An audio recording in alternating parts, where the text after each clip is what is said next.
Fala pessoal, beleza? Lucas Mizumoto aqui para mais um vídeo no tempo de tela falando de The Mandalorian. Essa nova série aí do Disney Plus, a primeira série live action de Star Wars que eu particularmente estou gostando muito. Bora lá então falar do segundo episódio?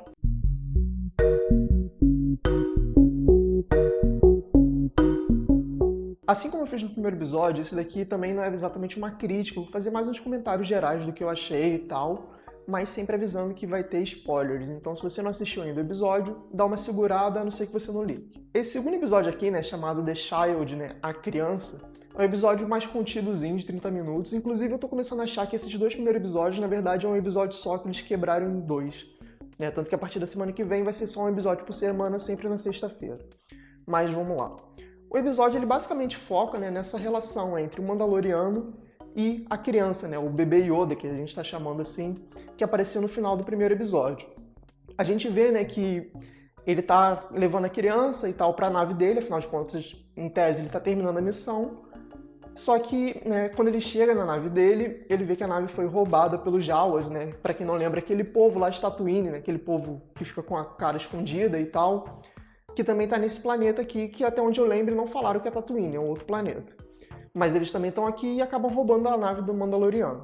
Só que antes de eu falar desse caso específico, eu só queria ambientar um pouco antes disso, que no início do episódio a gente vê que a guilda, a guilda dos caçadores de recompensas ainda está procurando a tal recompensa, que é o bebê, tanto que a gente vê que tem uma cena ali muito bacana, que o Mandaloriano ele percebe que está vindo alguém, ele começa a lutar ali, ele usa aqueles sabres e tal.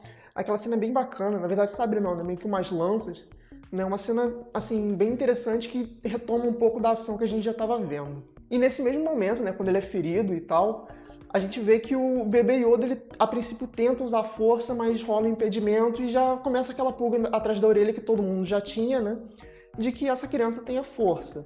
É uma coisa meio óbvia até de se esperar, mas que não é revelado nesse primeiro instante, mas é bonito pra gente ver essa relação que o bebê Yoda tem de um afeto com o Mandaloriano, Ele começa realmente a reconhecer naquele personagem, no nosso protagonista, alguém pra cuidar, alguém que está cuidando dele. Então a gente começa a ver essa relação do bebê Yoda de realmente um afeto. E aí, voltando pra cena dos Jawas, então, a série acaba retomando uma coisa que eu acabei não comentando no primeiro episódio, que é muito forte, a pegada de faroeste que tem essa série. Na verdade, Star Wars tem uma coisa muito de faroeste, A gente vê muito aquela coisa do Han Solo, falando de quem atirou primeiro e tal, que o George Lucas já reverenciava lá. Só que aqui, além de ter reverenciado, é literalmente expresso em tela, A gente tem elementos visuais muito fortes, não à toa a questão do deserto e tal. Só que, por exemplo, aqui nesse episódio, quando ele tá indo atrás dos Jawas, que eles estão naquele compartimento grandão deles, aquilo ali é claramente uma inspiração de uma cena de perseguição dentro de um trem. E é muito bem feito, sabe? Até a questão dele atirando com o rifle, aquela precisão, aquela calma de esperar para atirar,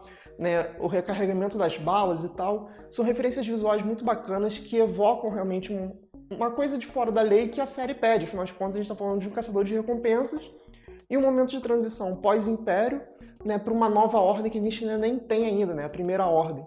Então fica esse limbo temporal que pede, realmente evoca essa terra sem lei que o faroeste antigo traz, e por que não adaptar para Star Wars? Mas para além dessa questão do faroeste que eu já falei, tem também essa questão muito da peregrinação dele pelo ambiente. Então é outro episódio, que tal qual eu falei no primeiro, o design de produção se preocupa muito na ambientação de Star Wars, nesse universo rico que a gente tem, aqui isso acontece novamente.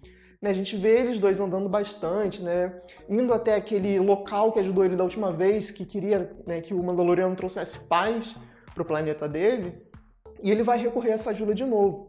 Então é interessante ver esse senso de progressão que a série tem. Ela não é uma série corrida, sabe? Apesar do episódio ser pequeno, a gente vê que tem uma preocupação muito grande realmente de estabelecer essa relação dele com pequenos afetos. E aí, a gente vê que também tem uma outra coisa, voltando à faceta que eu falei no primeiro episódio, que sim, ele é badass, sim, ele mata as pessoas quando for necessário, sim, ele sabe lutar muito bem, só que ao mesmo tempo ele respeita as coisas, Tanto que o cara lá fala pra ele, vamos lá negociar. Ele fala, mas já hoje não negociam. Ele, não, vamos tentar porque eu sei falar com eles e tal. Então você vê que tem esse afeto, esse tato social do Mandaloriano, demonstrando que ele não é um personagem só unidimensional no sentido de só da porrada. Isso é muito bom, porque a gente começa a entender as questões dele e a gente começa a se apegar com o personagem, porque é muito mais do que só um boneco de ação porradeiro, isso é muito bacana. Mas voltando, né, para a questão principal do episódio, que é o bebê Yoda, essa progressão vai se passando, né, a gente vai vendo essa relação realmente do... Né, o Yoda não fala, né, esse bebê Yoda não fala, mas toda hora, né, a série foca muito nos olhares dele, né, esse olhar de preocupação, esse olhar realmente meio que carinhoso, até curioso em relação ao Mandaloriano. Isso vai se desenvolvendo tanto na conversa, no momento da conversa do Mandaloriano com os Jawas, e depois na grande missão, né, que os Jawas pedem que ele pegue um ovo, né, de uma criatura local ali, e a gente vê, né, essa cena é muito bacana, primeiro porque a gente vê pela primeira vez o Mandaloriano estando vulnerável, né, já que ele toma uma porrada ali, ele realmente está para perder a luta, e aí é o grande ápice do episódio, né, que é quando o bebê Yoda usa a força. Né? A gente vê que o Mandaloriano não entende muito bem isso ainda, é até interessante pensar porque, né, em teoria, a raça dele já teve muito contato com os Jedi, então ele sabe o que é a força em teoria. Só que ele fica ainda confuso, afinal de contas é um bebê, então, né, ele tem tanta força assim, ele tem tanto poder, mas a gente não sabe muito bem, na verdade, o Mandaloriano não sabe muito bem, né, como isso se dá, por que isso se dá naquele bebê. Mas ainda assim você vê que tem um senso de respeito muito grande nesse momento, né? Ele fica até preocupado. Inclusive ele fala com o aldeão ali, né? Tipo, ele tá bem fisicamente, mas eu não sei psicologicamente, né? Na verdade, mentalmente. Então é legal ver como essa construção é muito bem feita, sabe? O episódio realmente, assim, ele tem poucas set pieces, né? Tem umas cenas de ação muito pontuais que são muito bem feitas e, como eu falei, evocam bastante faroeste. Mas a grande questão desse episódio é a gente ver, né, que o bebê Yoda tem um potencial, ele tem um grande poder, e ao mesmo tempo ele está criando um laço afetivo com o Mandaloriano e vice-versa. Apesar do Mandaloriano nunca expressar isso de fato, a gente vê que tem essa preocupação. E, inclusive, né, depois, quando ele consegue consertar a nave dele e tudo mais, né, o aldeão fala, espero que você consiga, né, levar o bebê vivo e tal, né, consiga sua recompensa. E eu, pelo menos, fiquei com a sensação de que, quando ele fala isso, não é da recompensa de fato da missão, mas sim de ter, né, resgatado alguma coisa dele próprio, do Mandaloriano. E depois, quando a gente vê, né, ele indo na nave, né, botando o bebê ali, ele tem essa preocupação se o bebê tá bem, ele dá uma catucadinha assim, né, pra ver e tal. Então eu tô começando a achar que ele não vai levar esse bebê, né, pra guilda, uma coisa até meio óbvia de se esperar. Mas aí eu acho que vai ter realmente esse descambo, né, do que vai acontecer com essa série. Vai ser o grande impulsionador da história, afinal de contas, ele tá tendo essa relação, né, e a gente dá pra perceber que ele não vai provavelmente quebrar isso tão fácil. Então, assim, eu acho que é interessante ver, né, esse personagem, esse bebê Yoda com a força, né, um personagem que tem muito potencial para expandir a história, né, o universo Star Wars como um todo. Um personagem desses, né, vindo de uma raça tão importante, com certeza vai ter um peso muito grande.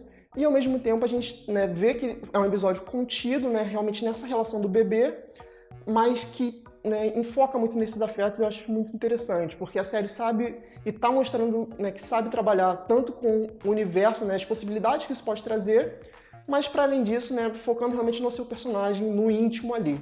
Então eu estou gostando muito desse equilíbrio, está funcionando muito bem. Esse segundo episódio, tal qual o primeiro, me pegou muito e me deixou bastante ansioso para o que vai vir no futuro. Bom, pessoal, essas foram as minhas impressões desse segundo episódio de Mandaloriano, né? Uma série que eu tô gostando muito, tô gostando de acompanhar, de ver como eles estão sabendo expandir esse universo de Star Wars em uma primeira série live action, que é uma coisa muito bacana, muito grande. E agora eu quero saber de você, o que você achou desse segundo episódio? Coloque nos comentários sua opinião, né, do episódio e também desse vídeo em si. Não esquece também de dar um like se você gostou do vídeo, se puder compartilhar para as pessoas, que isso é muito importante pra gente. Não esquece também de se inscrever no canal, porque, né, eu vou começar a fazer esses vídeos de Mandaloriano toda semana. Né? Além disso, a gente tem bastante podcast, crítica de filmes, de outras séries também, então o conteúdo não falta para você. É isso, galera. Um abraço e até a próxima.